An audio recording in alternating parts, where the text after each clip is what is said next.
बिहार के एक छोटे गांव बेलवा में एक नया पुल बना था, जो रात के अंधेरे में सुनसान और डरावना लगता था। गांव में चर्चा थी कि इस पुल पर रात 12 बजे एक औरत लाल चूड़ियां पहनकर रोती हुई दिखती है। कोई नहीं जानता था कि वो कौन थी, लेकिन जिसने भी उसे देखने की कोशिश की, वो या तो पागल हो गया या फिर कभी वापस नहीं आया। रात का सफर। एक रात अजय, जो पटना से अपने दोस्त की शादी से लौट रहा था, अपनी बाइक से उसी पुल से गुजर रहा था। उसने इस डरावनी कहानी को मजाक समझा और अकेले जाने की ठान ली। रात के 12 बजे का समय था। चारों तरफ सन्नाटा था, केवल झींगुरों की आवाजें सुनाई दे रही थी। जैसे ही अजय पुल के बीच में पहुंचा, अचानक उसकी बाइक की हेडलाइट झपकने लगी और इंजन बंद हो गया। उसने किक मारी, लेकिन बाइक स्टार्ट नहीं हुई। तभी उसे अपने पीछे किसी के पायल की छन छन सुनाई दी। अजय का दिल तेजी से धड़कने लगा।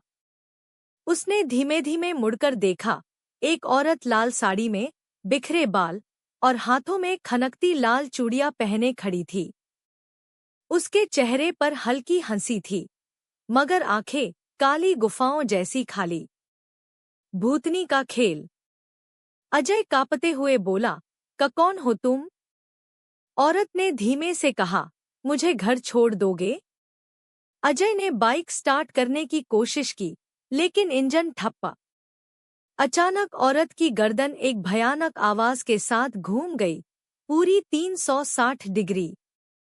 उसकी आंखों से खून बहने लगा और उसने खतरनाक हंसी हंसते हुए कहा, अब तू भी मेरे जैसा बनेगा। अजय चीखते हुए बाइक छोड़कर भागा, मगर उसके कदम भारी हो गए। उसके कानों में अब भी वही छन छन की आवाज गूंज रही थी। और फिर वो गायब हो गया। अब अगला कौन?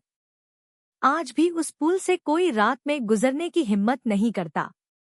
लेकिन अगर तुम्हें लगता है कि ये सिर्फ एक कहानी है, तो अगली बार रात 12 बजे बेलवा पुल से गुजर कर देखना।